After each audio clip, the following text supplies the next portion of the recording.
Hey guys, what's going on? Storm Rider 36 here, and today we are on Overwatch again, but this time we're playing as Bastion on offense.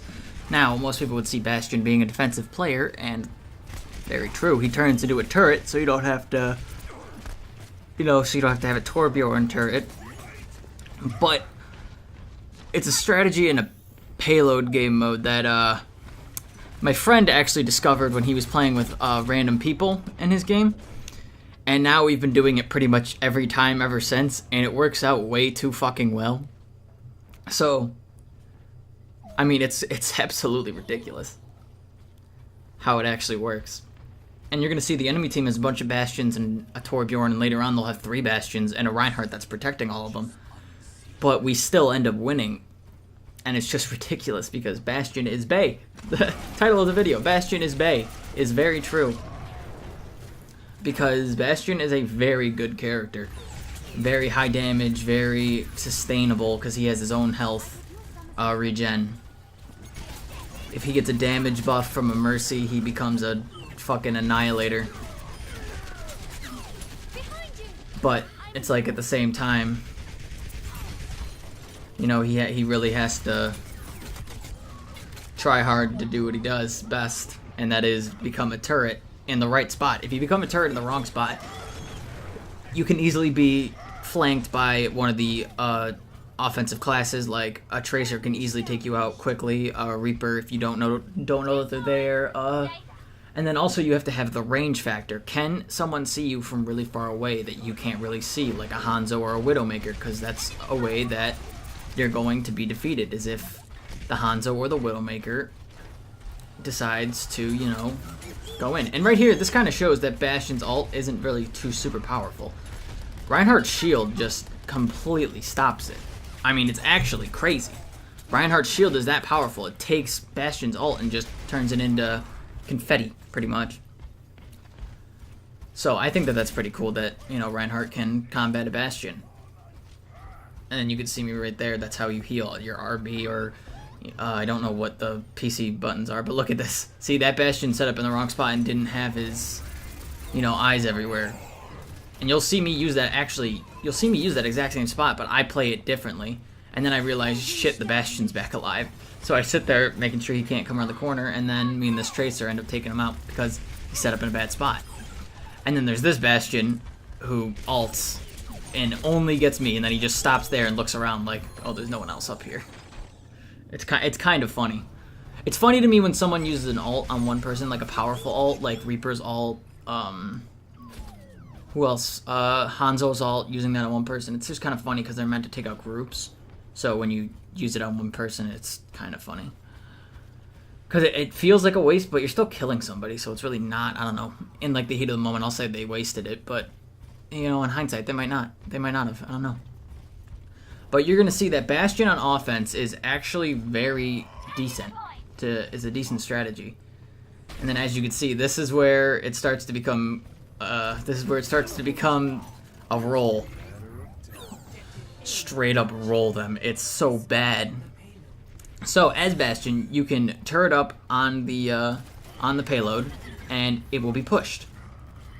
Now, you're vulnerable, right? So, usually it's not that bad. But my friend is in front of me with the Reinhardt shield. So that's 2,000 extra health pretty much for me. And it's fucking hilarious.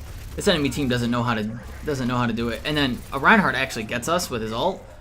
But then I just get back into turret mode and hang out because the payload heals you. And then we have a Bastion come up behind us. Mistakenly tries to go into turret mode. Don't try to go into turret mode when somebody's shooting at you because you're taking yourself out of that fight. Your primary weapon is very good. It has 20 bullets, yes, but it's very good, and you should be using it to the best of your ability. So, like, that's my thing for Bastion. Don't just turn into a turret at random intervals or something. Actually turn into a turret when, you're ready to be set up, you're ready for an enemy to push you.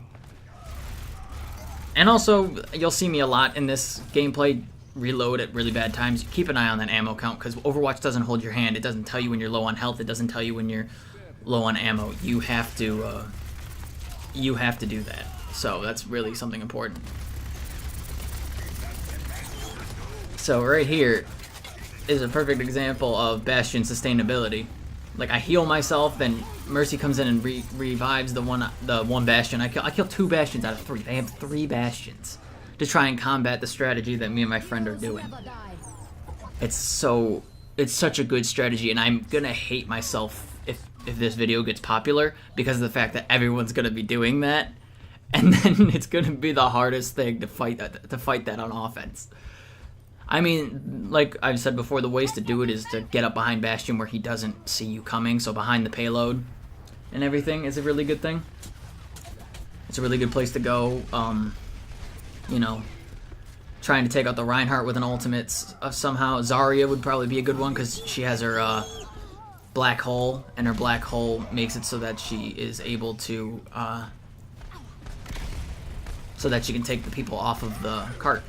So then Reinhardt and Bastion are forced into the black hole, and then there's a problem. You know what I mean? So that was just the offensive round. Now Bastion, I'm going to show you, is a defensive character. And I'm going to show you how to correctly play Bastion in a defensive situation. Play the game. We already saw this. It was pretty nice. Apparently it was good enough for Overwatch to call it play the game. And then there you can see I get 15 kills, 9 on the objective. And then here we go on defense. So Bastion setting up on the first point.